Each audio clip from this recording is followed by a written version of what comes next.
I just came across this quote from Carl Jung, said that as far as we can discern, the purpose of life is to shine a light of meaning into the darkness of mere being.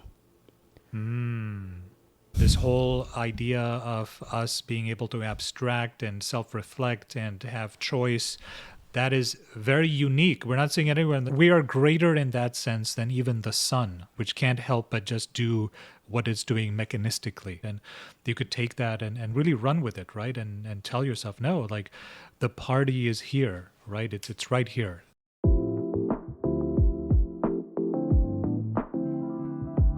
All right, and back again with Vervaeke number 20. You have our summary as always. Pretty excited about this one. I think we both jumped into it from different perspectives, and go ahead and take it away. All right, so in lecture 20, we're first reminded of how the psychotechnology of reading changed.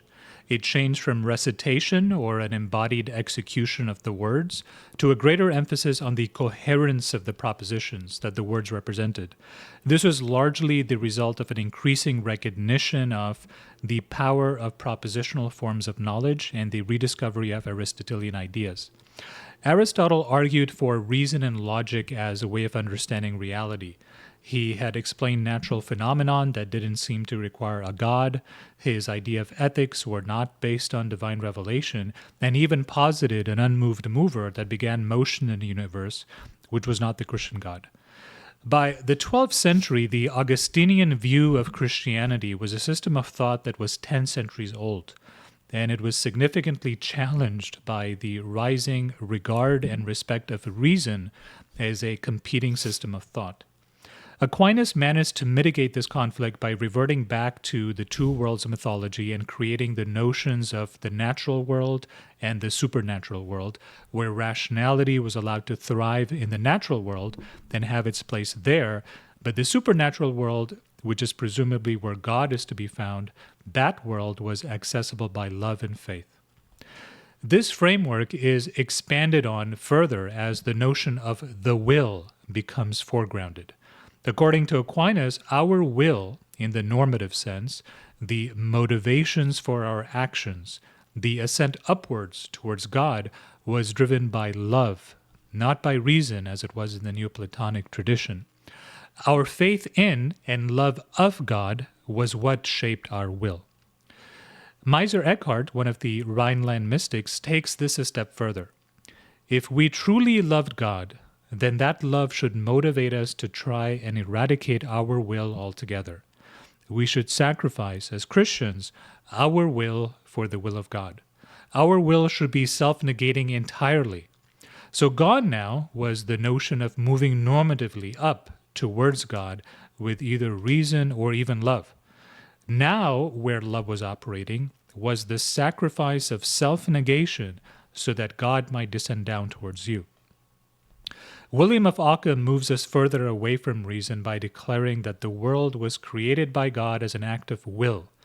God didn't have to have a rational universe. It could have been otherwise, but he chose it to be rational and intelligible. He willed it into existence. The so-called Platonic forms didn't even really exist. A chair or a book was what it was because we willed those definitions for our convenience, just as God willed the world. Rationality itself was willed by God, and not supreme unto itself. The logos, or the intelligible cosmos, was contingent on God's will. Had God willed otherwise, the cosmos would not have been a logos. It would not have been rational or intelligible. What was supreme was not rationality, but the will of God. The model of the nature of our will and its relation to God's will becomes an important principle in what it means to be spiritual during this time.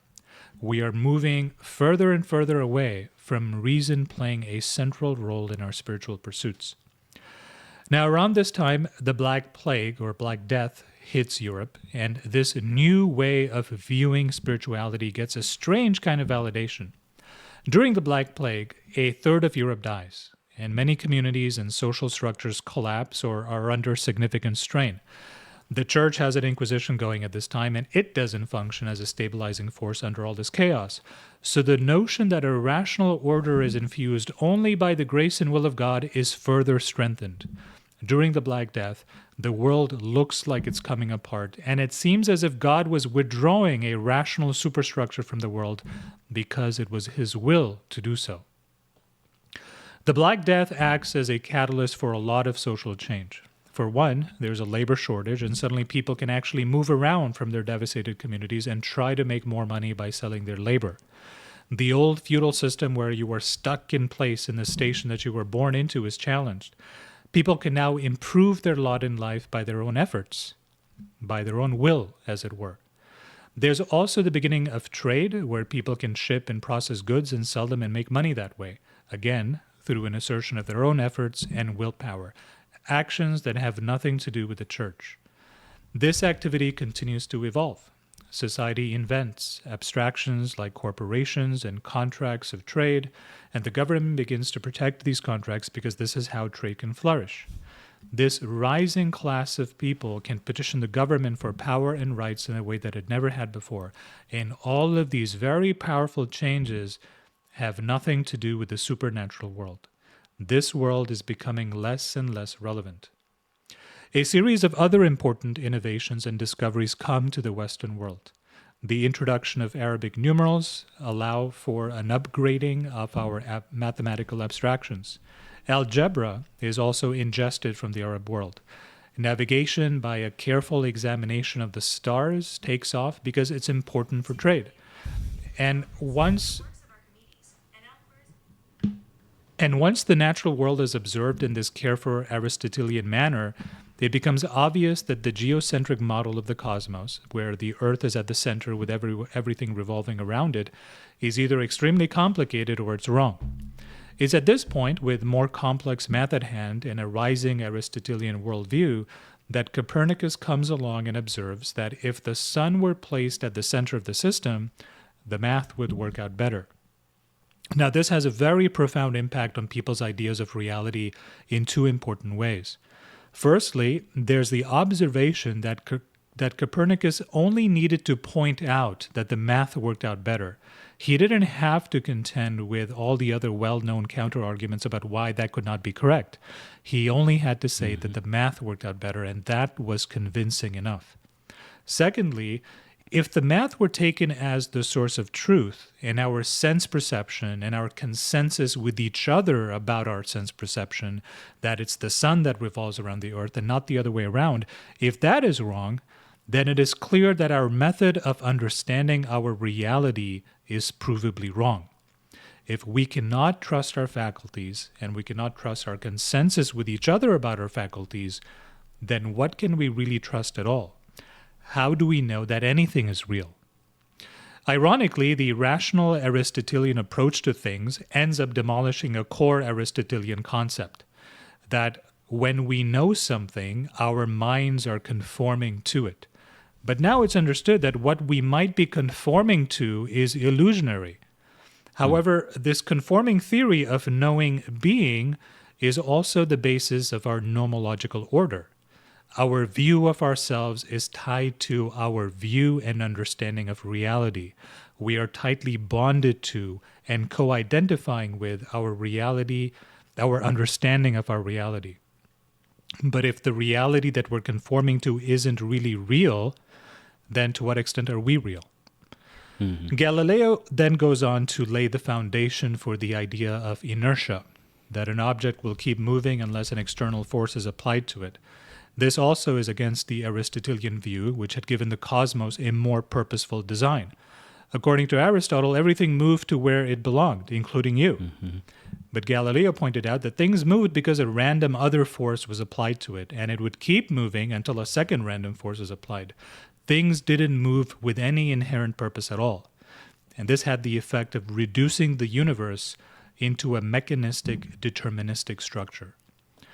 So, as it becomes clear that math can describe our reality with far more precision than our own sense faculties, we go from beings whose identities are shaped by our conformity with our world to isolated motes of consciousness that exist inside of our heads, surrounded by a vast and uncaring mechanistic universe.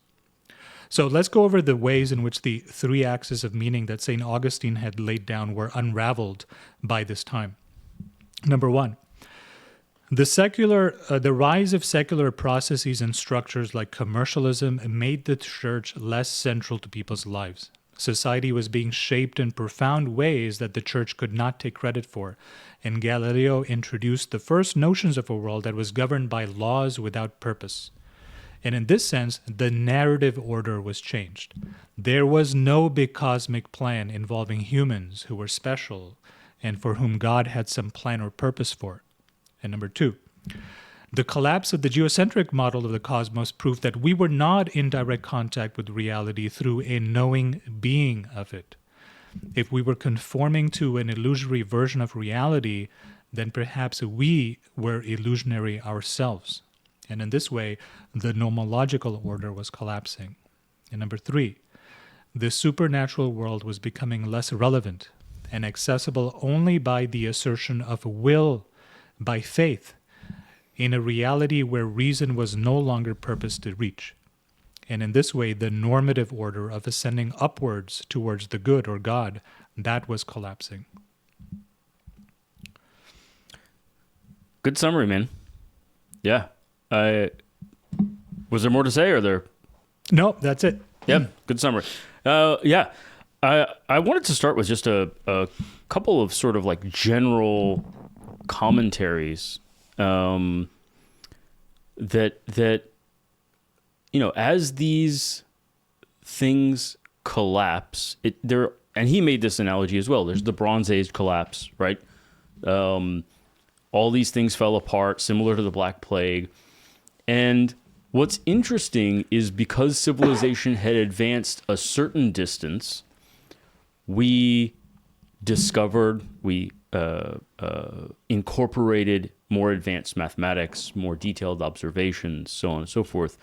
In that collapse, we found something useful. We found something descriptive of the universe, which had not exactly happened in the Bronze Age. And as a result, we came to very different conclusions out of that similar or analogous collapse, right? There was a collapse, and rather than saying, what did we do to cause this collapse? How did we fail in our illusion? That similar impulse was there, but the conclusion was, well, the mathematics was what we missed, right?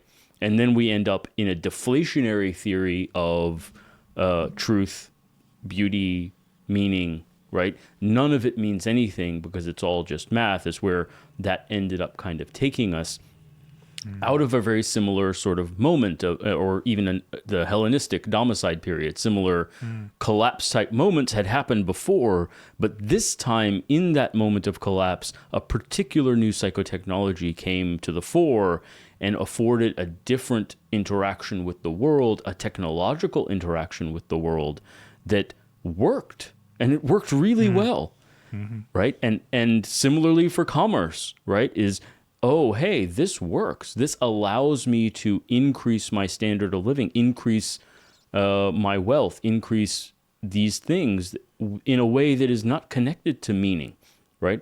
And there's an interesting notion there that he didn't highlight particularly strongly is, he gave the example of trading wool is, oh, hey, how much do you want for this wool? Oh, you won't give me very much for it because you have a ton of wool. Well, I can go over there and then they don't have any wool and I can get a great price and then I can come back and forth. Well, the interesting thing there is I don't actually have to produce the wool anymore. I make that maybe I make the first bale of wool, whatever it is. I go over there, I sell it for a lot of gold. I come back, I pay you to make the wool. Now I take that wool and I make the travel again, right? So now I've become sort of a middleman. I'm just facilitating this trade and I'm creating quite a bit of wealth for myself in a way that's not linked to any meaningful any meaning generating activity. It is merely I am merely a conduit, but by being a conduit, I am able to massively upgrade my at the very least my hedonic enjoyment of life, right?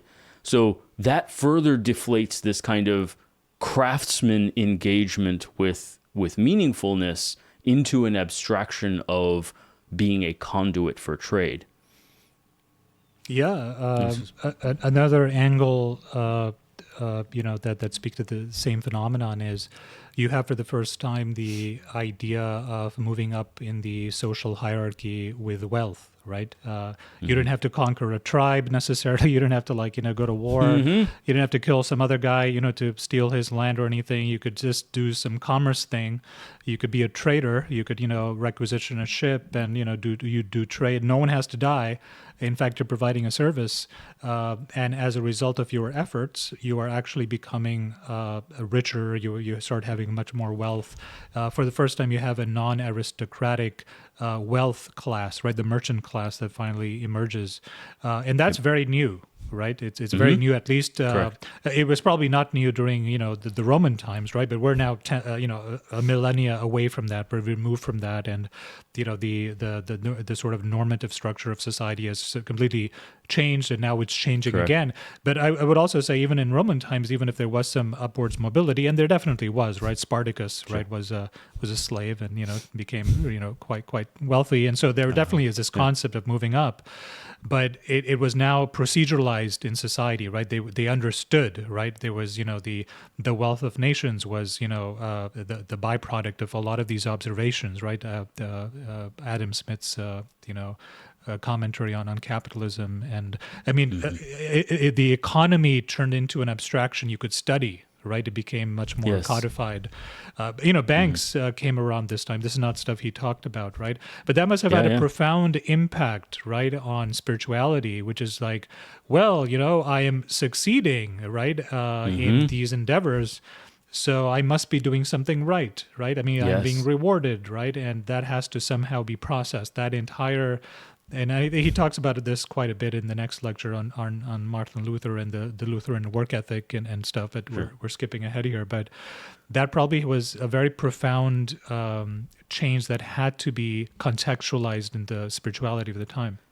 And even today, I think I do at least, and I think a lot of people have a certain amount of discomfort with this, right? Like we think about, I think this is one of those challenges with something like Wall Street or the concept of Wall Street is, well, you're not actually making the thing. You're not inventing the thing. You're not creating the thing. You're just sort of facilitating trading shares of the thing. And what value is that real? And yet you are making more money than any of the inventors or creators or what, right? And there's an odd challenge there that's created by this process in terms specifically of meaning. Is I think a lot of us could be like, hey, you made the wool, you're selling the wool. Okay, I can, whatever. There's some meaning-making association of providing value. But when and I'm not saying there is no value, but it is an abstract value to merely facilitating exchange, right? That facilitating the speed or utility of exchange is a novel sort of individual abstract value here that I think we still struggle with emotionally in the world, because how is that linked exactly to the innovation or to the farming or to the whatever? Like, why is it that, the president of Monsanto makes way more than the farmer, right? I mean, and we get it on some level, but on an emotional level, I think we're all still also a little uncomfortable with it. I don't think, though, that there's many steps to walk between, these abstract works, right, to generate economic value, let's say, and saying, well, I earned this money because I have the intellectual wherewithal, I have the people skills, I have the organizational understanding to be able to make this happen, and I'm providing a good for the world for these reasons. I'm making sure these people have toilet paper, right? I mean, how else are they going to wipe their ass, right? Whatever the thing is. So I don't think that it requires a lot of philosophizing to allow yourself to feel fulfilled by saying, yes, I'm not making anything. Now, of course, the more abstract it is, right? If you're trading derivatives on Wall Street, right? Yeah. I mean, that's exactly my different. point. Yeah. No, well, but wholesalers that are moving cargo around, making sure things get to where they are required. That is a bit more grounded in practical. But yes, the more abstract it is, But I mean, my president, the CEO of Monsanto, who is restricting farmers from using seeds that can regenerate themselves so that they have to buy seed from him each year. Like to what degree is he participating in creating food versus creating an artificial need for him in the central position of exchange, right? And so we do have these, on one hand, yes, we get it. And on another hand, we're like, well, but, right? I think there is this conflict between meaning and meaning making and creation of value, and to what degree we should be rewarding or disproportionately here's another thing, is if the CEO of Monsanto was making $100K a year, he's making his thing, whatever, facilitating this trade, and the farmer's making $1 million a year, well, okay, like whatever, like this is the guy actually doing it, that's the guy facilitating it, there's some value. But when the situation's reversed, then we start to question, well, wait, the guy actually doing the work and growing the stuff is not being rewarded. The guy in the middle is kind of being rewarded, who's inserted himself between the two, right? Anyway, the part of where I was going with this is that, again, we end up with this inner conflict that, Eckhart talked about, this notion of spirituality as the conflict of inner will. And I think part of what I'll just throw out, and I don't know if this is true, actually, I'll throw it out to you. Part of it was that once you say that spirituality is about constant self-negation, it is about constant inner conflict, there's no impulse to solve the inner conflict. We just have the conflict. And that is, like, I think Plato in a lot of ways was motivated, a lot of these thinkers were motivated to solve that conflict, is, hey, we have this disconnect. Whereas once you say you don't need to solve it, that is spiritual. Engaging in that conflict is spirituality. Negate yourself, negate your desires, negate your wants. You don't need to be happy. It is only just opening yourself up for God's will. Well, now you don't need to solve any of these things. The conflict can just propagate and become bigger and doesn't need to be addressed, right? And I think that there's some seed there of that did propagate and has led to a lot of our modern dysfunctions. What do you think about that idea? There's brands of Islam, right? The Salafist and the Wahhabi brand of Islam, which I kind of grew up with, right? So I'm very familiar with them. They're chock full of this whole negation stuff, right? Where totally the entire proposition there is that, well, God wants you to do these things, and unfortunately the things that he wants you to do are all of these rules, right? Like how you should dress, how you should eat, the amount of times you should pray, how you should pray, these very procedural kind of lists of tasks. Like, God is giving you a giant to-do list, right? And it's about as profound as just getting through the list. And you just have to subjugate your will to just doing the list, right? And so it becomes a very spiritually bereft, riven with angst, riven with, like, you're constantly asking forgiveness, right? You're asking for forgiveness so much, like you haven't sinned yet, to need to ask for forgiveness yet again, and you're just constantly doing it. And I grew up with that, right? And I found that kind of spirituality to be very suffocating. Right? It's like you're constantly having to feel guilty. You're constantly having to, like, ask for forgiveness, and it's like, enough already. Like, I mean, if you're the all-merciful creator, right? Can't we just do a mass forgiveness, for the rest of my life, and then I can move on to other things? Right. What's interesting is how much of that, again, just like maybe early Christianity was not captivated by that, early Islam was not necessarily captivated by that. This is back-propagated in many ways from this philosophical, technological evolution, right? Like, the Ibn Wahhab was what, 1400? When was that? The Wahhabis, relatively recently, a few hundred years ago. Was it more modern? Like this, okay, yeah. Modern, yeah. So, but even Salafi, like Salafism, whatever. Like, my point is, it wasn't 600, right? Yeah. 700, 800, right? There's hundreds of years there where this was not necessarily prevalent, but it all happened around the same time. And yes, it happened in the Christian world. That's kind of what we're talking about here. But because the psychotechnology, the scientific worldview was the switch, it back propagated through even other cultures, right? So we're framing it here as kind of a Christian thing, but as you point out, it had consequences. Even, it has the same thing in modern day Pakistan, right? The guilt and the notion of like self sacrifice and all these things. Well, was that actually, to your point about the task list, right? Like even in the Quran itself, it says, piety is not consist of turning your head to the left and right, but in doing good works, in doing these things. Well, that's totally lost. No, it's turn your head left and right and turn it by this much. You have to go full 90 degrees. Otherwise, whatever the deal is, right? And so the progressive specification, one of the things I wanted to talk about too, it's interesting that this kind of comes up, is this notion of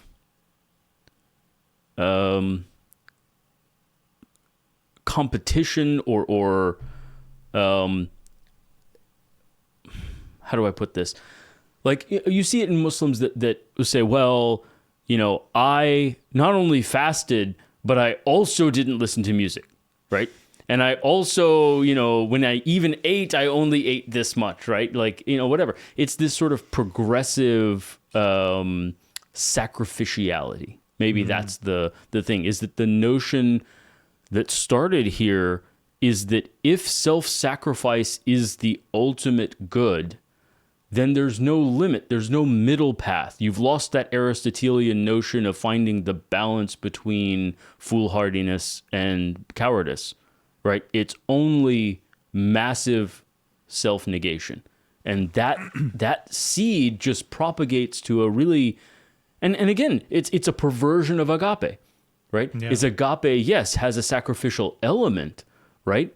But it doesn't mean that sacrifice itself should be placed on a pedestal and worshipped. Yeah. That's pushing it too far. It's oddly narcissistic when it's taken for that sure. way, right? It's for sure. It becomes narcissistic very fast. It's like, look at all the sacrifices I'm making. Yeah, exactly right. I mean, and the virtue signaling aspect of that. I think we see that today, even on Twitter. We see that in so many different areas of the world, even in the Muslim world, even in the Christian world, like even in the atheist world, there is this virtue signaling of self-sacrifice, right? And that, I think, is a pernicious element that kind of started here, which is kind of an interesting origin story that I wasn't necessarily familiar with.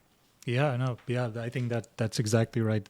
I'm not particularly taken by this self-sacrificing, self-negating of the will philosophy. I'm very much still, I feel like the agape towards others is the best kind of sacrifice, right? Not a self-negation of the will, but, rather sacrificing whatever time, effort, for the good of others is that's the kind of sacrifice. Well, and towards your future self, like the notion that your future self is an equivalent other. Yes, so sure, sacrifice towards others, but also towards yourself, your future self, and to consider that at the very least on par, right? And Peterson talks about this, even the notion that like, hey, you can't save someone else if you drown with them, right? And so, hey, what good are you really doing in the world if you allow yourself to be drowned by the first person you try to save? This sort of focus on self-negation also becomes problematic when you don't know what goes in that bucket, right? If you're going to self-negate yourself and then just have your will become consonant with the will of God, well, we've seen that go all the way to the extreme with like suicide bombers, right? They will sacrifice their own lives, right? Because that is the will of God, right? So if you take that to an extreme, it can result in a lot of destruction, but it can even be pernicious in a smaller manner. Virtue signaling is a pernicious kind of self-sacrifice as well, right? Because you're putting it out in the world and it becomes vaguely narcissistic. But it's also there isn't a clear idea of what is the wisdom, right? What is the correct optimal grip of self-sacrifice? What is it that God wants from you, right? Because if you could put anything in that bucket, if like, well, my will doesn't matter, it's what God wants. And if God wants me to go and like massacre this, village, well, that's God's will, right? Who am I to say? It's not my will, right? I have to sacrifice my will to God. So and there's an abnegation of responsibility there, right? Yeah. I mean, this is also the thing, is that like out of the axial revolution, and the Bronze Age collapse is this fundamental idea that you need to pay attention. You need to be responsible. Right. It's on you. And this is very much a reversal of that, to say, well, no, I just have to negate my will and then let the love of God fill me, and that's it, right? And then whatever happens, because my job was just to negate my own will, because that's the whatever. And I think there really is a big reversal inherent in this switch that has led. You can see the beginnings of the meaning crisis, right? The unwinding of this entire process. Yeah. And I don't, you know, he points at kind of the Copernican thing and this and that, but it starts a little earlier. It starts with this notion of taking self-sacrifice too far. Well, you know, the reason why it's pernicious is because rationality and reason are now out of the picture. Right. So, you know, if you're self-negating your will, and then you could put anything in there, right? Well, God's will is for me to do all these terrible things. There's no armor anymore against self-deception, right? Which was the core of wisdom. Is you have to understand that you're going to deceive yourself moment to moment, right? When he in the Buddha lecture, right, he reformulated the Four Noble Truths. The biggest, you know, reformulation was that at every moment you are subject to being entrapped by your own delusions, right? By your own self-deception, right? So that was Greek wisdom. That was Aristotelian and Platonic wisdom. That wisdom was just, you know, when you throw reason out the door, that's also what you're throwing. In fact, that's the core of wisdom, right? Is to overcome your own self-delusions and self-deceptions. And then if it's, you know, if what you're worshiping and what's central to your spirituality is the will or the self-negation of the will, well, anything could go in that bucket. Right, there's an open container. And I mean, like, you know, you see the beginnings of the thing that you and I think, I'll put words in your mouth, are deeply uncomfortable with in modernity, which is what goes in that box is, how do you feel, right? Do you feel the love of God in your heart? And it's all about feelings, because there's no check from rationality. Rationality has no place in your spiritual world. Spirituality is merely a place of feeling, right? And I think that has led to a lot of the challenges that we face today in a variety of different areas, where feelings are prioritized because reason has been excluded from the process of spirituality. Right. And it leads to some serious issues.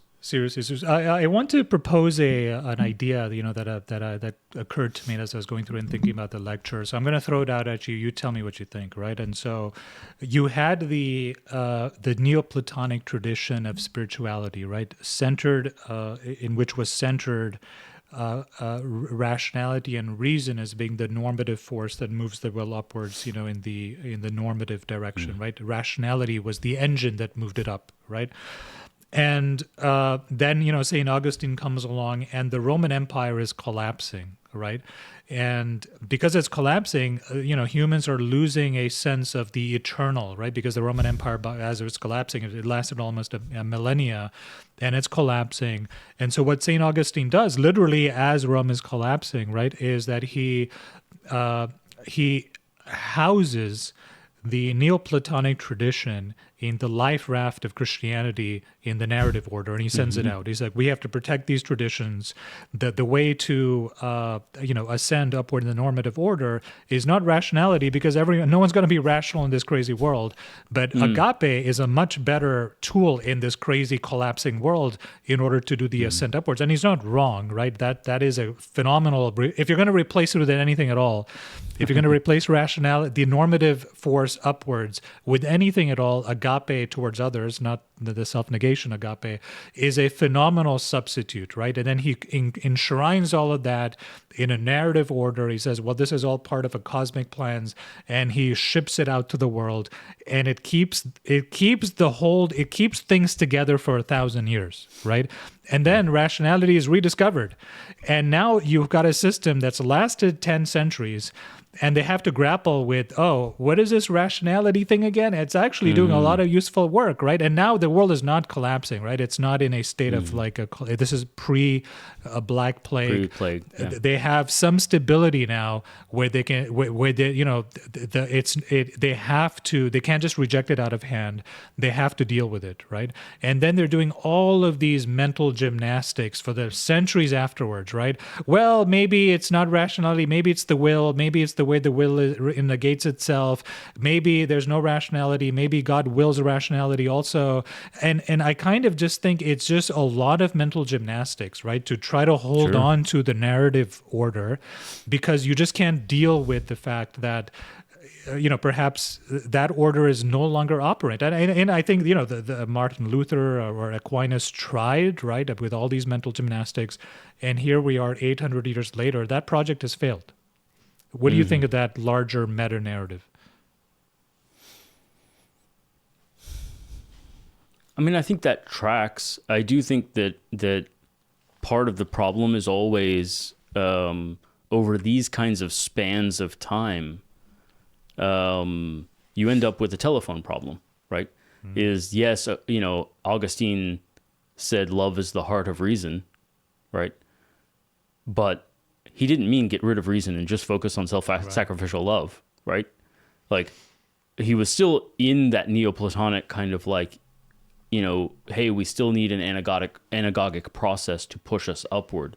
He was still aiming the same way, but a century later, it's understood a bit differently that, oh, actually, love is the only important thing. Reason is a thing of the world. Is the real godly thing is love, and reason is merely a thing of the material world, and is not a part of the spiritual process, right?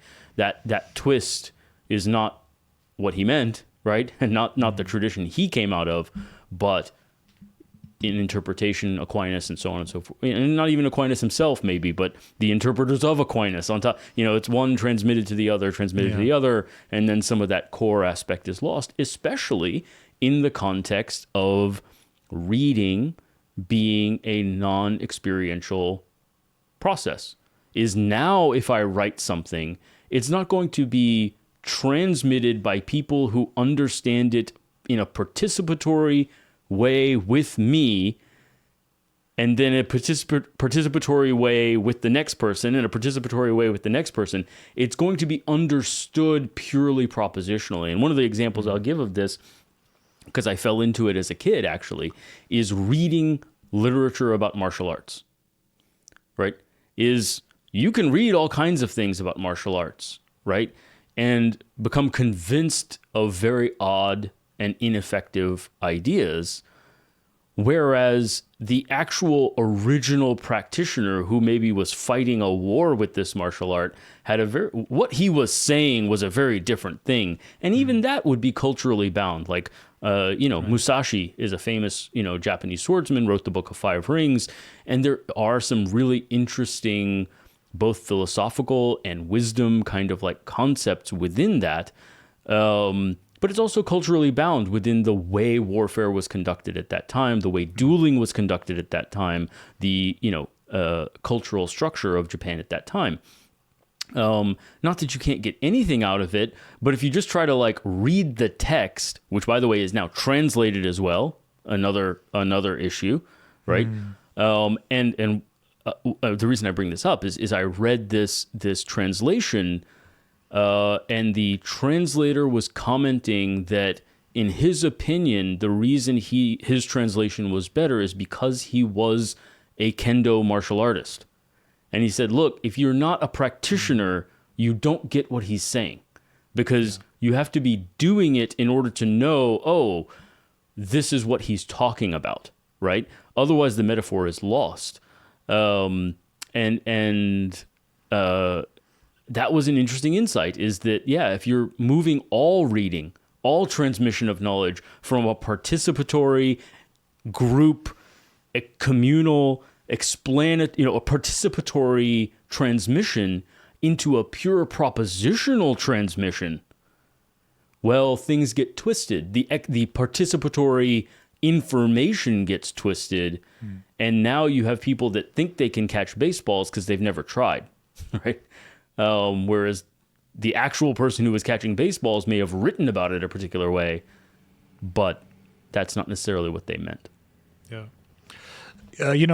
Coming back to the lecture is this, if we're thinking about the unraveling of the three axes of meaning, right, which is what, he did basically the autopsy of St. Augustinian, three axes just sort of unraveled in a very, really brilliant way. What I was struck by was you could even today still, and everything that we're experiencing today is just all of that he mentioned, in the Death of the Universe lecture, just going to cranked up to 100, right? Because that train just kept on going, right? It's not as if it slowed down. Sure.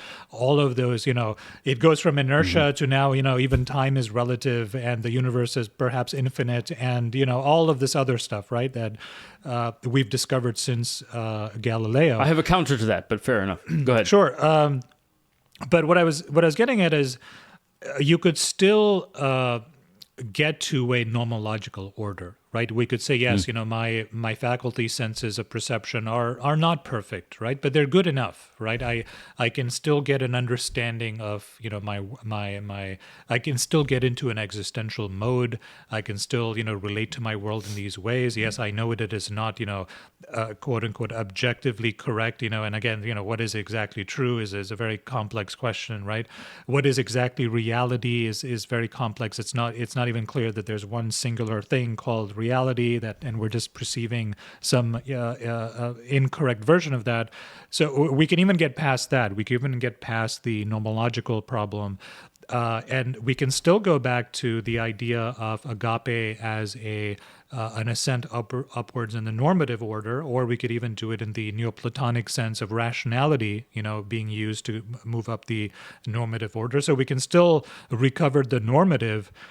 But what is challenging, and what Augustine introduced, that is now that Freud in this period of time, is the narrative order. This sense that we belong inside of some long cosmic story, right? That there's some grand plan for us, right? That because the universe has gotten only bigger since the time of Galileo, right? We've discovered that we're infinitely small in this vast universe. So the need for a narrative order is even greater. So my question to you is, first of all, do you agree that we can get to at least a normative order in this present world, a nomological order, but where then do we get a narrative order from, and what would that be? I do think we can get to a narrative order. As I think we can recover all three. That short answer, right? And we have to talk about how and the details of that, and some of that is going back into how we lost it. So recovering some of those things. I do think there's an interesting thread to think about, though, is that we talked in many early lectures about the Egyptian world, where it was just sort of, the order was there and had been there for 1,500, 2,000 years, right? Before it fell apart. And when it fell apart, that Israelite sort of notion of now we are co-creating the future with God. Like it's actually, we have some responsibility in this, right? One of the steps here is, no, we're not co-creating with God. It's just us, right? Like the God sort of created this machine, right? It's the sort of blind watchmaker version of God, is that, he made the watch and set it ticking, and has no further input. Yeah. Right? And there is a very big shift then in our conception of what we're doing here, where, are we merely, if we are the only creators of the future, then there's no part of it that's handed to us. There's no part of it that is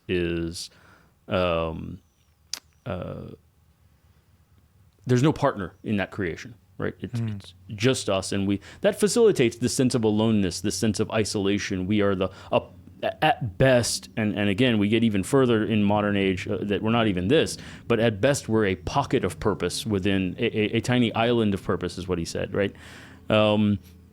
And one of the things I highlighted actually here is whether or not you believe in God, your model of God is your model of yourself, right? That's an interesting notion, right? Because it speaks to the notion of a normative order. Is what is your definition of value? What is your highest self? That's God, right? That whatever the full expression of your values is, that's God, whether you believe in God or not. And so you need a conception of God, even if you don't believe in God, because otherwise you have no normative order. Like that's fundamentally the definition of a normative order. Right. I do think then in terms of like a nomological order, I do think the notion of fittedness, the notion of trying to figure out how to express those values, how to express that normative order in a way that transcends yourself, right? But fits in with the modern scientific, not just worldview, but world, right? So we'll get into this later, but I think Ockham, for instance, did have some really crucial insights. I take them in a different direction personally, but, you know, his insight, the notion that like there is no external bookness. Yeah. The bookness is in me, it's not in the world. That's a crucial insight, and I don't think we're going to be able to get away from that, right? For a variety of reasons, which we can really get into, which I'm excited to get into. But then how do you create a nomological order if all the bookness, all the eidoses are just in me and are not in the world? They're not real in that sense, though we can question what that means as well. But the narrative order, I think, has to become something like Star Trek. Like you have to aim for this notion that if we are the pockets of purpose, so again, I'm going to go back and sort of retake this territory. But it's only interesting because I had a similar inclination as an answer. Oh, interesting. I'll let you finish. Yeah. Well, so I mean, like if we take for a moment, and we can go back and reclaim this territory, if we take for a moment what we've been taking as a given throughout this series is the notion of will, the notion of free will, the notion of the ability to enact a purpose, right?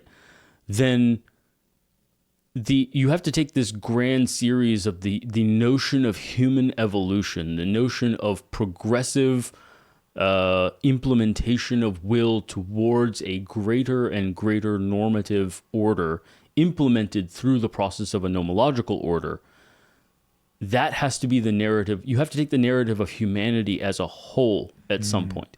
At some point, you can't say, oh, this is my culture, this is my thing, this is my whatever. You have to say, well, the threshold of humanity as a whole is to transcend itself, to transcend this planet, to transcend our localization, right, and to progress further, right? So I think that there is it's very difficult to figure out how to quite create a narrative order, because a narrative requires direction, right? It has to be going somewhere. And I don't know what the narrative is. I mean, maybe it might be worth arguing against myself. Is there a narrative that we could construct that is not Star Trek, that is toward maybe universal harmony, or toward like a more, I don't know, like a unified humanity in some way that's more harmonious? I don't know. Like maybe there are non-expansive narratives, but even then, even in a non-expansive narrative, even if we don't go Star Trek with it, it still has to be incorporating the entirety of humanity as the narrative, right? The narrative has to start with life on some level. Is, hey, there was a bacteria, there was an organic molecule that one day replicated, right? And here we are. And and there's a narrative there. It has to go somewhere, and we have to figure out where it's going. Even if it's not expansive in a Star Trek sense, it has to be expansive in a moral sense, maybe. I am actually kind of shocked that this is the direction you went in. I mean, you almost have a Luddite like, I don't know, repulsion, I think, against technology. Like you've poo-pooed AI quite a bit, and we've had many debates about this, offline. I poo-poo the hype cycle, no, not but the underlying technology. I know. I find myself agreeing with you, right? Because when I think about, okay, how do you recover a narrative order, my mind also goes to humanity seems to be on some sort of a journey where we're riding the wave of technology/science. Right now, the danger of that is, of course, to subvert the technology and science and make that the god, right, and not the mechanism to which we are going somewhere with it, right? That's already happening, obviously, all the time. But then the next question is, what do we do?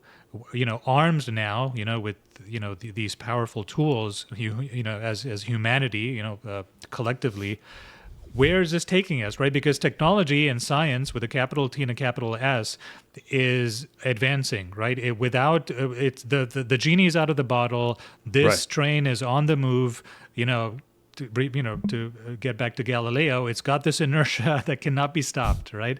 The cat is out of the bag. It is going somewhere, right? It is not going to stop. And even if we all, we have a nuclear war and, it all collapses and everything, we've gone too far now. Like, even if there's just, 200 people that survive, there should still be enough knowledge to rapidly reboot and restrap, civilization in maybe a few hundred years, right?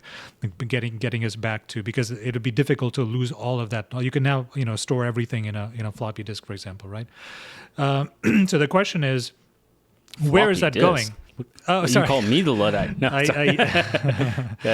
just now imagine you with these 5.5-inch floppy disks around your house. Just an LLM, a complex LLM on an iPhone, could potentially bootstrap civilization theoretically all over again. The point I'm making is, I think that this is irreversible, right? We're at a point of no return with technology.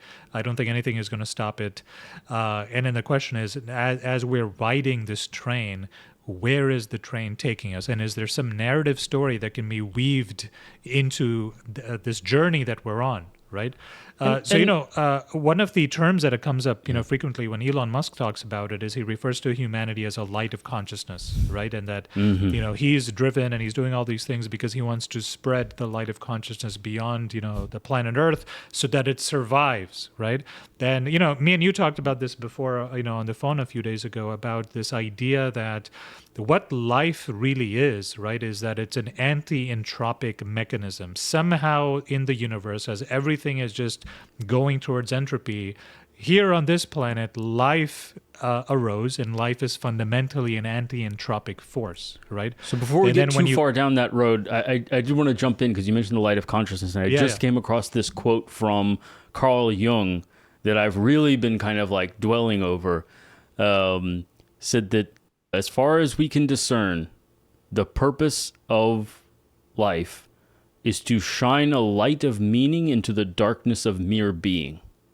And that notion, it's such an encapsulation, right? Yeah.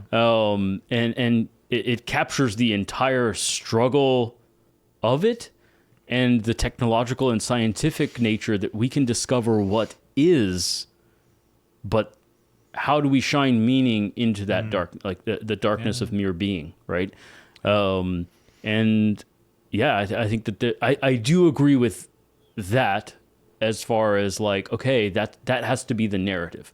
That has to be the goal, is propagating this sense of meaning as far as we can propagate it on some level. That's less the answer than the structure of a possible answer, right? I'd agree. Yeah, I mean, Jung's work was trying to figure out how, right? So, okay, cool.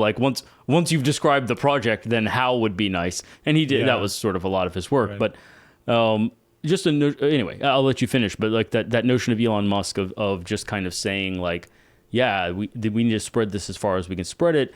Now, is that geographic spread? I'm maybe a little less. I went Star Trek with it. I think that's a natural place to go. I think it's a very human place to go. And it's certainly where Elon Musk is going with kind of trying to get off planet and so on and so forth. It's possible that it doesn't have to be geographic expansion. I do think there are notions where we just need to catch up with our technologies morally. We need a normative and nomological catch up. to the story of technology. The story of technology has gotten out of hand, and we need to kind of like do some inner work to catch up with that in terms of our inner being and our ability to live meaningful lives in the context of the technology that, you're right, isn't going to stop anytime soon. Yeah. So what I was getting at is that life is inherently an anti-entropic force, right? And it's very unusual. I mean, we don't see this anywhere else. Everything else is going towards entropy. But on this planet, life emerged, and life is a fundamentally anti-entropic force. So if you fast forward that, all life in that sense is fundamentally the same in that it's, various levels of complexity of anti-entropic force or mechanisms.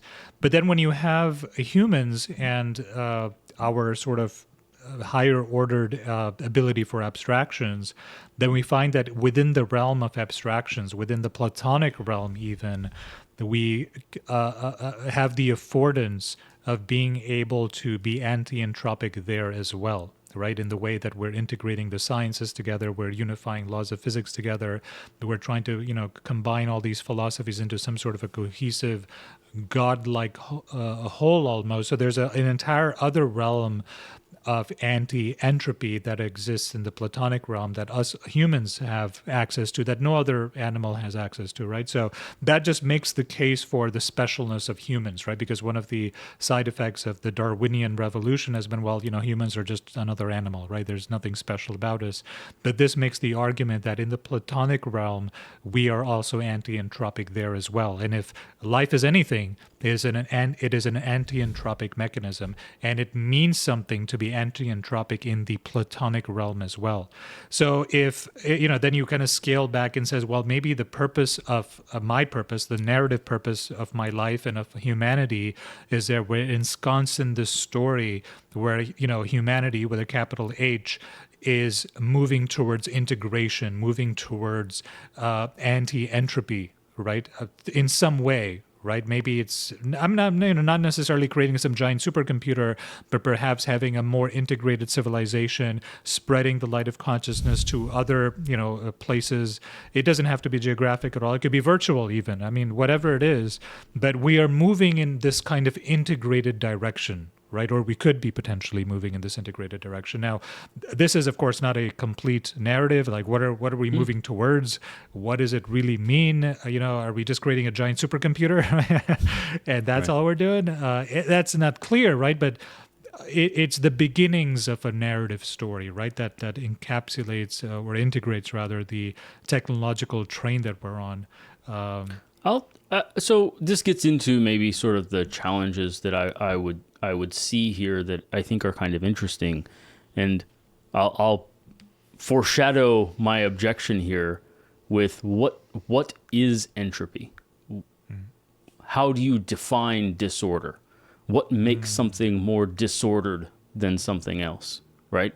Like if I have a bunch of gas molecules concentrated in the upper left corner of a box, why exactly is that less disordered than if they're distributed evenly through the box? There's the same amount of information describing each molecule's individual data points, and it's interacting equally with all the other molecules, right? The intensity of that interaction may be less, but that's merely a matter of degree, right? So going back to kind of Ockham, we are the arbiters of order. It is order itself on some level is subjective. Entropy is a subjective judgment. There's no sort of like objective sense of entropy. And I mean, people have talked, even physicists talk about this, is that like, one of the definitions of entropy is the ability to withdraw heat or energy from a system in order to do useful work. And it's like, well, what's useful? Like, what's easy, right? Is it easier or harder? Well, easier or harder for whom, right? And so this gets into kind of my challenge to the current trend, which started with Copernicus, right? Is, the math works out better. Better in what way? According to whom? What is better? What makes one equation better than another? Easier, but that's a subjective judgment, right? easier to understand, maybe, but again, it's a subjective judgment, right? And certainly at that time, leading all the way up to even Bertrand Russell in modern times, there was this idea that we could use math as a complete system, that math would in fact provide us with all of the answers that we would be able to predict. And that's another, by the way, uncertainty is another definition of entropy, which hinges on notions of predictability, right? Is can you predict what this system will do? That's another version of entropy in some sense. But nonetheless, then things like Gödel's theorem come out and say, nope, actually math is fundamentally, irretrievably incomplete. That you can always have conjectures within mathematics that are both true and unprovable, right? That's a knock in the pants. And then complexity theory comes around and says, oh, actually, there are also systems that are fully deterministic and fully unpredictable. Oh, well, that's another knock in the pants. It's irreducibly complex, right? And then the physics equivalence, right? There's quantum mechanics that says, oh, no, like it's uncertain, not in a like measurement way, but it actually is like the isness of it is indeterminate, right? Yeah. It's whatever. That's starting to unravel these Copernican ideas, right? Philosophically, at least, but we haven't had the hundreds of years to figure out what that means for us emotionally. Right. And so we're kind of living through the exploration of the limits of that conclusion, and we're still emotionally wrestling with the implications of that Copernican switch. But actually, the science has moved on to actually describe in almost an Aristotelian way the limits of that deterministic ability, right? One of the examples I give is, if you really adopt the materialist worldview, where is the you in that? Where do you end? You're just sort of a collection of atoms, right? But you are equally being operated on by... Your atoms are slightly being pulled by Pluto and being pulled by the sun and being pulled by Alpha Centauri. There is a slight gravitational impulse on each and every one of your... There isn't a you. It's just like there's no boundedness to anything. There are no objects. This is Occam's kind of insight, right? Is the you-ness is an imposition of will. Well, wait a minute. We just got rid of will. We just said it all dissolved into atoms, right? So there's this odd challenge here that math takes us so far into the realm of anything that can be precisely defined and has determinate consequences, but one of the implications of Gödel's theorem is that is incomplete. There are other things, and we haven't figured that out. Another challenge to the Copernican worldview is this notion, okay, well, the Earth is going around the sun. Well, is it, though? Because in an Einsteinian sense, like, you can describe the system both ways, right? There is no preferred frame of reference. One frame of reference is not better than another. Well, that reverses that claim pretty strongly, is that, like, all frames of reference are equal. Well, cool. I'll repick the geocentric frame of reference out of convenience or arrogance, and it works perfectly well. And there's no better or worse, right? So again, we haven't fully wrestled philosophically and emotionally with some of the limit setting of knowledge that seems to be implied, at the very least, by modern math and modern physics. And we're still wrestling with the fallout from Copernicus's insight. Yeah, that leaves us no closer to solving the question of the narrative order, right? Is how do we recover that, right? Without believing in a heaven or a hell that, once we pass away, then, all of this redemption will happen and our lives, meant something in the cosmic, scheme of things. This is really one of the biggest challenges, right? Because I think the normative and the nomological can be recovered fairly easily, right? And, let's just remind ourselves that, at least in my opinion, this is, I've started to internalize this as true now. I think the narrative order was important during St. Augustine's time because of the collapse of the Roman Empire, right? Because the sense of eternity, being some sort of, the Roman Empire seemed to just give the people at the time a sense of the eternal. I mean, this is why I don't think, Plotinus had to really think very hard about, well, there's a heaven and a hell, and, when I die, I'm going to go here.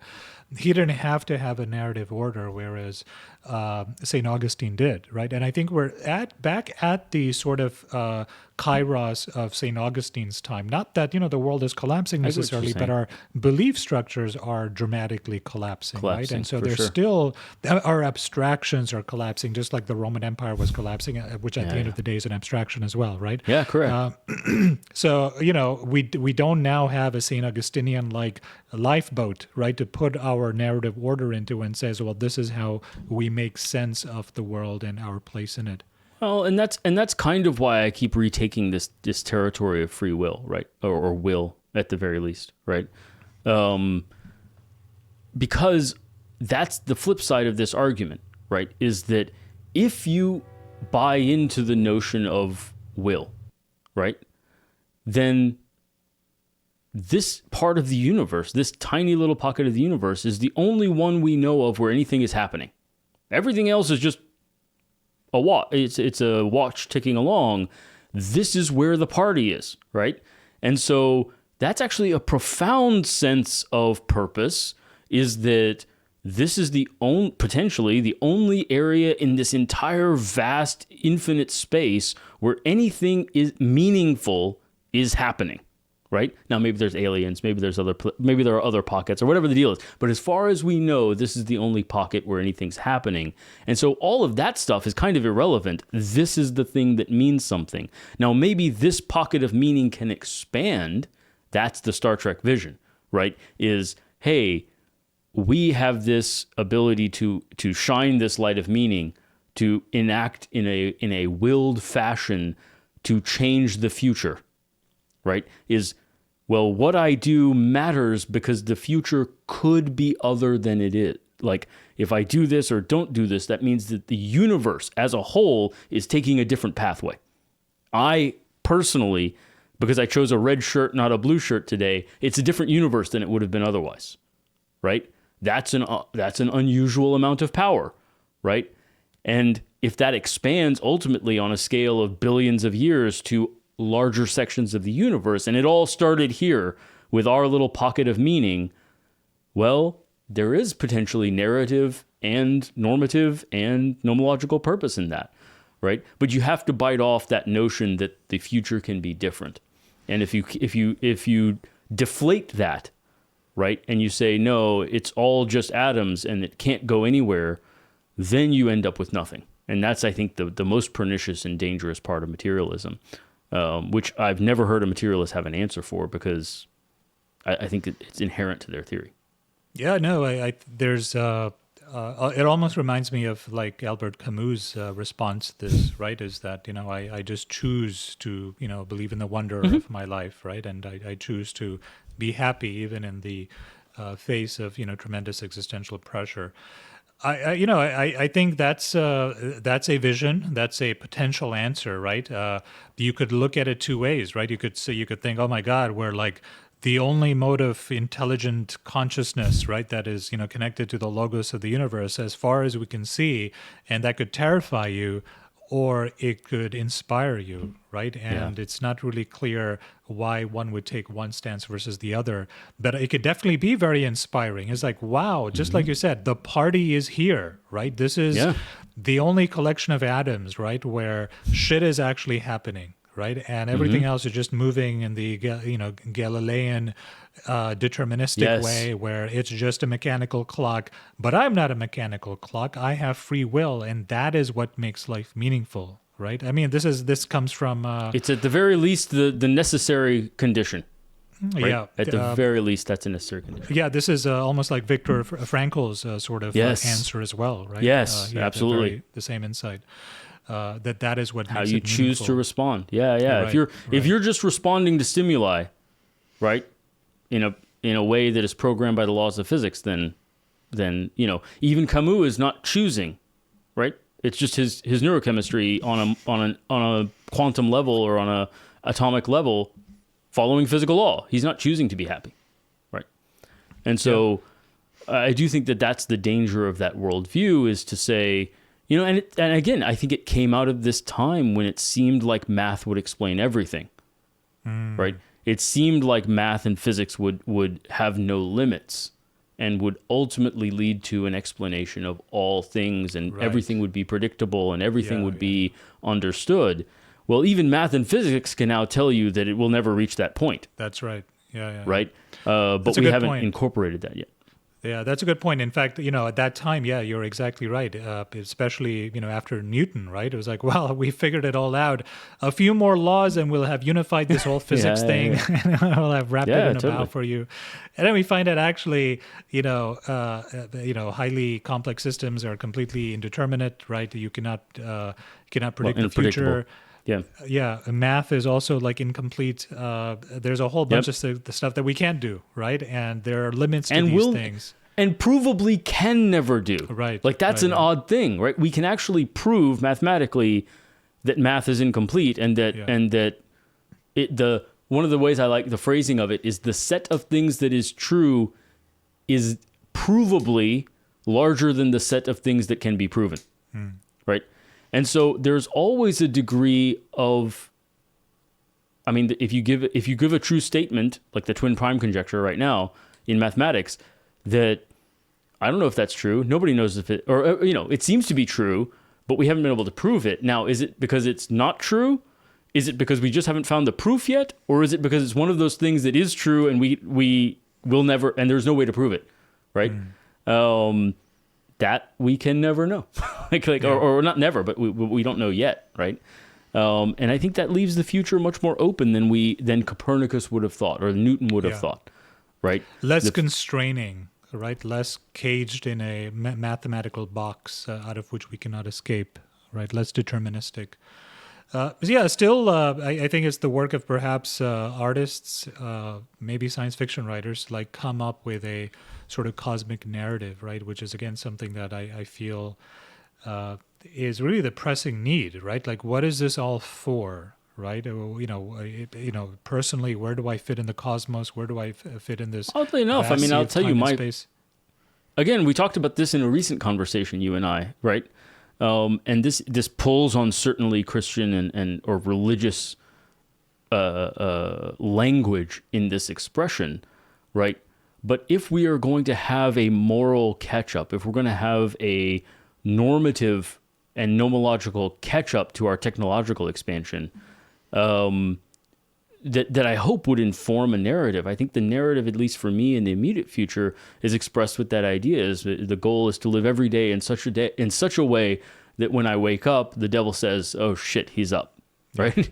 And like that really does express to me this notion of like, hey, how much, and whatever, Christians have this notion, what would Jesus do? And like there is something to that, right? There is something to this notion that like whether you believe or not, whatever the propositional beliefs are, the narrative of your life, right? The purpose, the nomological order of your life can be structured around bulwarking the moral fabric of humanity in some sense, right? Because technology has outpaced our ability to really withstand it. We see that in you and I at different times have been captured by Twitter or captured by YouTube Shorts, and we scroll and 4 hours are gone. Well, you know what? The technology superseded my ability to withstand it. That's one of the ways of framing what has happened there, right? And so part of the inner work is to say, well, I need to develop such character that I actually can withstand the technology as it exists, and we don't have those framings. We've lost that character building framework that Aristotle, I think, was trying to talk about. Yeah. Well, so I don't think it's a complete answer for like the lack of a narrative order, and I think that's one of the reasons why we're starting to see a rise in the number of people who are reverting back to some sort of a religious identity, right? I'll challenge that a little bit. I think it can be a more complete answer than you're giving it credit for, right? I think that if you, in a very Aristotelian way, right, the notion of progressive informing, right, is that inorganic matter is informed into organic, and organics informed into living, and so on and so forth. this notion of individuals informing themselves into highly moral individuals. There is a narrative there from bacteria forward, right? It is a progressive progress toward character-driven, But that seems like rational it fits individuals. better under the normative order, right? What you just described. Again, I don't think that. Again, I think these are parts of a whole. I don't think that they function truly independently. They are interrelated. Like, and that's what Augustine was kind of trying to show was like, look, it's not three things. It's one thing. And I'm describing the aspects of it because, again, like, hey, this is always my favorite thing in anatomy class, right? Is the brachial artery, as it crosses the axilla, becomes the subclavian artery. Really? Oh, it's a totally different artery just because it crossed an arbitrarily convenient landmark, right? It's a similar thing. It's not three different things. It's one thing. We just, in order to try to wrestle with it, we kind of try and discuss aspects of it, but we fool ourselves. It's a delusion to imagine that it doesn't function together as a whole. No, I don't deny that it doesn't function as a whole. I think the idea of a narrative order is ensconcing your life and all of the struggles and all of your endeavors into a larger story that is bigger than anything else, right? Like God, like the whole promised land, heaven and hell, right? That this is all, in the Christian tradition, right? God created you for a reason, and then once you die, you're going to live up in heaven with Him forever. This transcends, your small little human life, right? And that's what I mean by a narrative order, and it's hard to. It's hard to re-engineer that, right? This is I understand now, right? Why there was so much work, right, done in all those centuries past to try to salvage the Christian narrative order, because it worked for 10 centuries and it's working for a lot of people now even, right? And to just like come up with this is what Scientology tries to do. De novo. Scientology tried. Well, actually, there was, whatever the Thetans and all of that stuff, right? I mean, but that's what they were trying to do. Is like, well, actually, the universe is 40 trillion thousand years old, and you are a being of whatever, right? That's right. It's a strange narrative order, but as any strange, and like, well, God came down and he sacrificed his son, and then you're going to go to heaven one day. I mean, that's just as strange, right? Depending on your cultural context.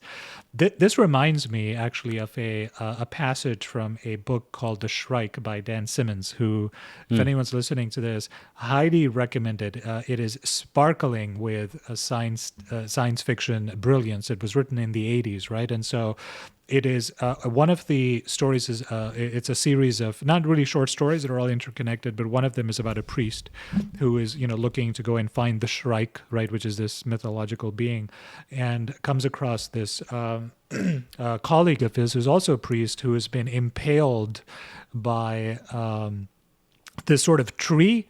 And tortured, and kept alive by the tree just so he could suffer more. The priest could suffer more until he just sort of like dies into nothingness. So he's been suffering for decades, maximum amount of pain. And then the priest encounters this as he's looking for his friend. And he says the following words, right? He says, as he, apprehends this horror, right? He says, I now understand the need for faith. Pure, blind, fly in the face of reason faith. As a small life preserver in a wild and endless sea of a universe ruled by unfeeling laws and totally indifferent to the small reasoning beings that inhabit it. Right? Very powerful explanation of like why it is people would, in the face of a lack of a narrative order, decide to say, you know what, I'm a Christian again, or I'm a Muslim again, or whatever it is that they revert back to. I've had friends, who became atheist and then said, you know what, I'm just going to go back into it, right? I'm just going to take a leap of faith, right?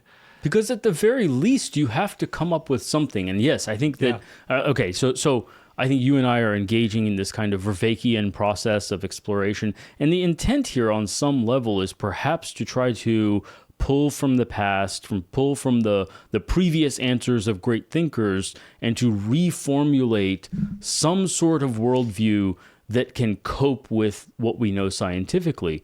But I think without people engaging in that kind of philosophical deep exploration, it's much easier to revert back to a previous answer, even if you know it's kind of flawed, right? Yeah. Just ignore the flaws, just like whatever, paper it over, and I'll just take it as it is because it does work. I mean, not does work in that sense, but it does work for you. It does.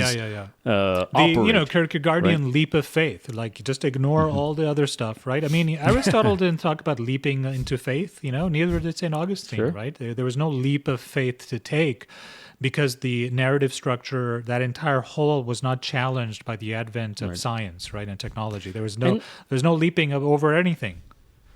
Right. And I think there is some challenges that, just speaking personally, I think the leap of faith for me, and I suspect for you as well, is at the point of free will.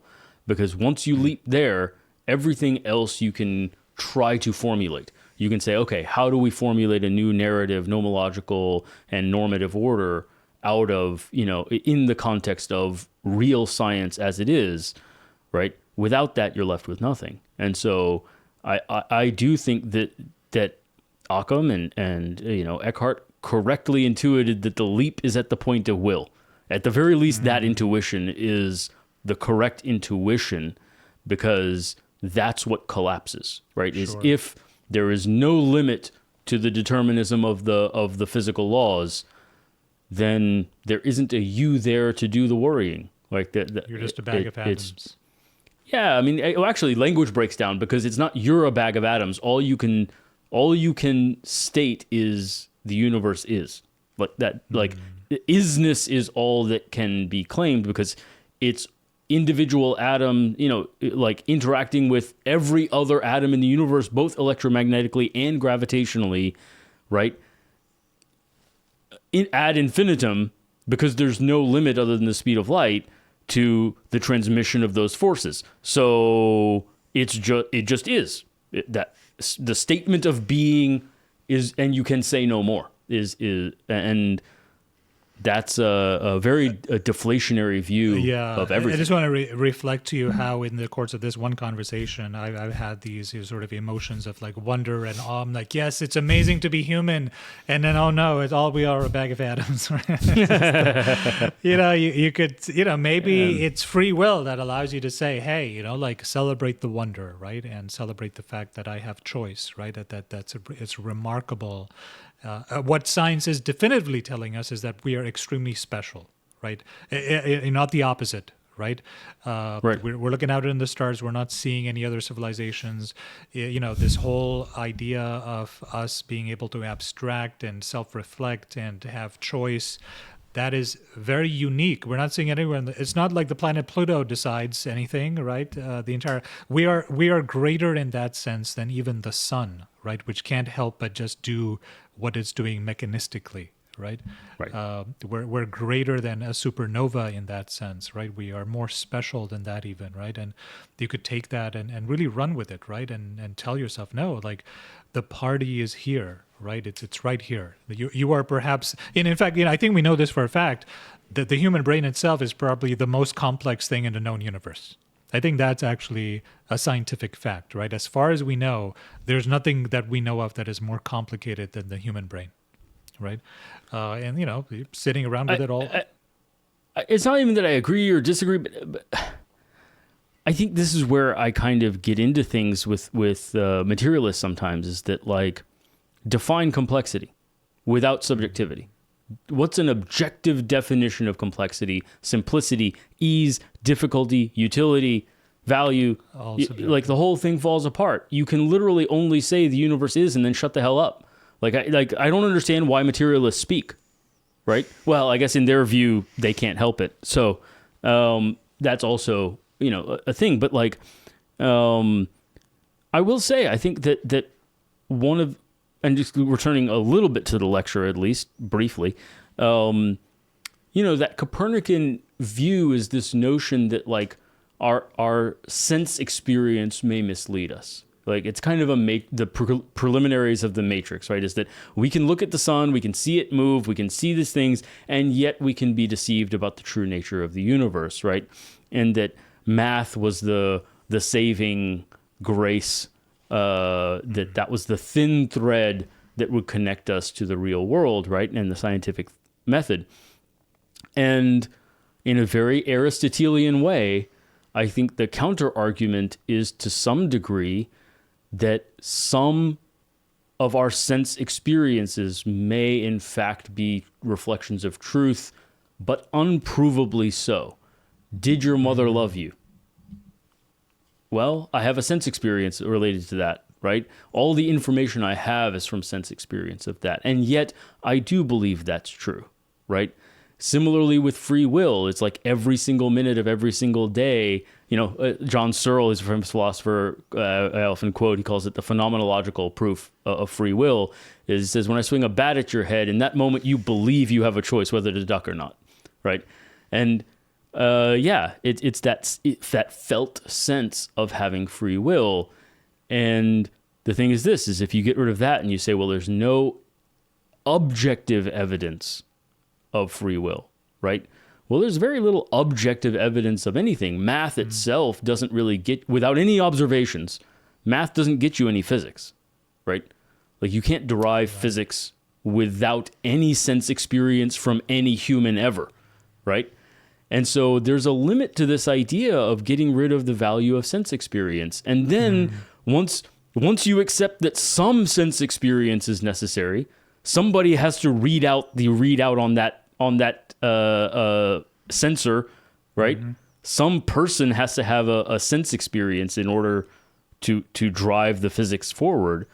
Well, then which sense experiences are valuable and which ones are not? Which ones are real and which ones are not?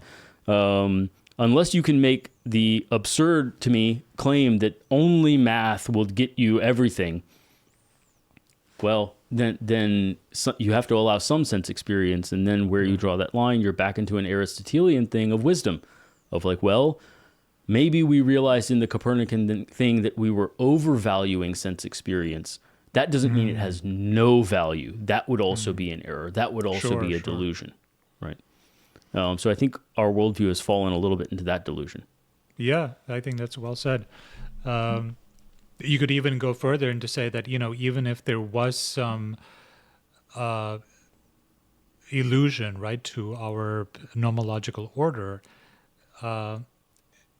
as long as it makes sense to us, right, it's real, right? So, what is real as well, right? Real compared to what? Compared to math, right? Yeah. I mean, why is that a higher standard of realness than my felt experience? Again, this could be slippery slope. Then you can get into all sorts of It is so slippery, I acknowledge that right off the bat, but at the same that's time, the point. like you said, we're overcorrecting as well, right? For all reality comes from math, and that's it, right?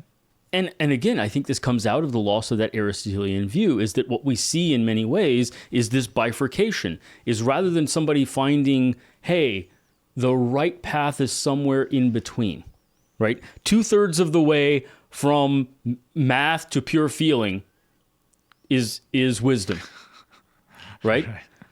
But we don't. We want either pure feeling and my lived experience and my emotions trump everything, or it's all math, atoms, your feelings aren't real, all human sense experience is an illusion, consciousness is an illusion. Well, both of those are pretty unsatisfying, right? But 2/3 of the way from feeling to math, there might be wisdom, there might be meaning in that, right? And so I think reverting back to that Aristotelian, and this is the theme throughout these entire lectures, discernment, wisdom, right? It's how far from pure feeling toward pure math should you go? Well, I don't know, some distance. Yeah, another common thread as well is the notion of self-deception, right? The heart of wisdom, is not just discernment, or rather what wisdom really is to be able to avoid self-deception, right? To make sure that your judgments are free from self-deception, and discerning correctly thereafter, right? So those are definitely the two common themes. And yeah, we've lost the rationality part of, spirituality completely, right? Or it rather happened, all those centuries ago. And whatever, like, new spirituality comes to the fore, right? What, I'm searching as well, right? I'm a seeker trying to find some sort of a spiritual home for myself as well. One of the things, at least, this lecture and, many others preceding it has made it clear to me is that rationality has to have a home there in whatever new spirituality that there is, right? Even if, that's one of the challenges, right? Is that if you are going to create a new narrative order, you need to have rationality ensconced back into it again, right? It cannot be just sort of like, well, God is putting you here to test you, or, some sort of a story like that where, the whole rationality and wisdom thing doesn't really have a place, right? Even in the narrative story of Christianity, where exactly is rationality put in there, right? There's no place for it. It's all about God's in the modern will. version, yeah, for sure. Yeah. Yeah. I mean, and yet and then also the place for faith. You and I joke very, very often is like, the common theme of physics is like, well, just give us one miracle and then we'll explain the rest, right? And there is this notion is that like, is there such a thing as an uncaused cause? Did the Big Bang, quote unquote, just happen? Or was it caused by something? And if it's caused by something, well, then it's not the beginning. And if it isn't caused by something, then it just happened, which means there's a class of things that can just happen, right? Yeah. And so, again, there are these challenging issues of like, there needs room for rationality. And then even within, like just this small example of the Big Bang in physics is like also a challenge of faith is that like, well, what caused it? Does that even make sense? Does that question make sense? Or did it just happen? And if it did, then what does any of that mean, right? So yeah, both things have to operate in some way. Now, of course, in our modern bias, we would like to minimize the faith components, right? I think one of the insights I believe I've had is that you can't get to zero, right?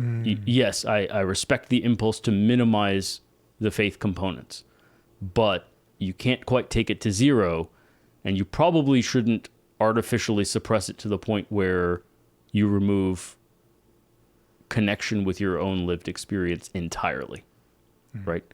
And recognize maybe my lived experience can lead me astray. Maybe my feelings about things can be wrong, right?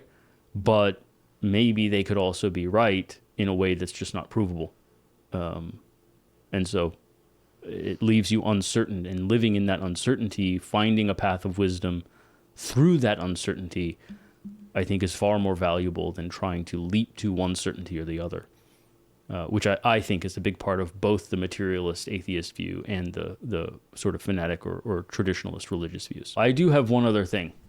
Here's an interesting notion. And this may be, so we're going back to the notion of entropy, right? And I'd throw this out to you as a question to some degree.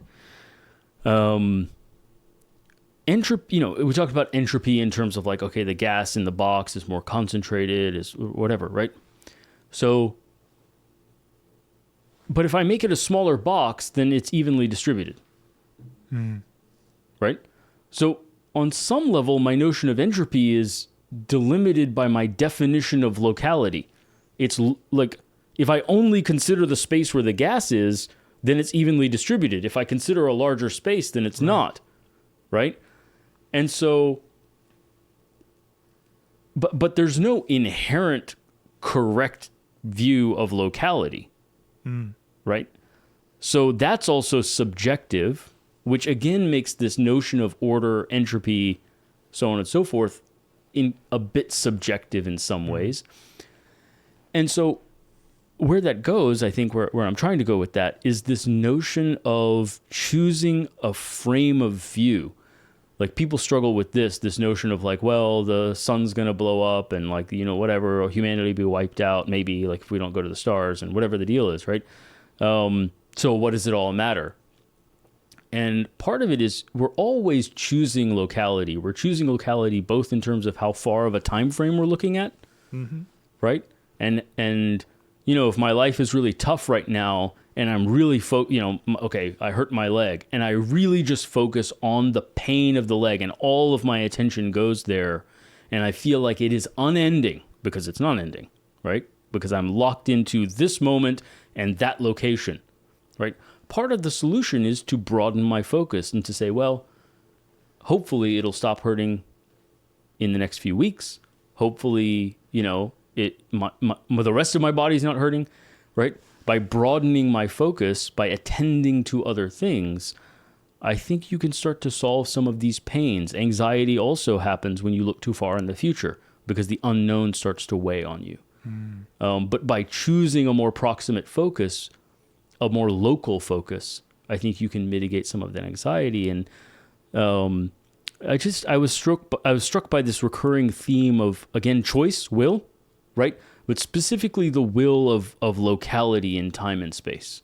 And by choosing a useful frame, by saying, hey, I'm going to look out at a time frame and a sphere of influence that is useful to the moment, and change it if it stops being useful, right? There isn't an inherent definition of the correct amount of locality to start minimizing entropy.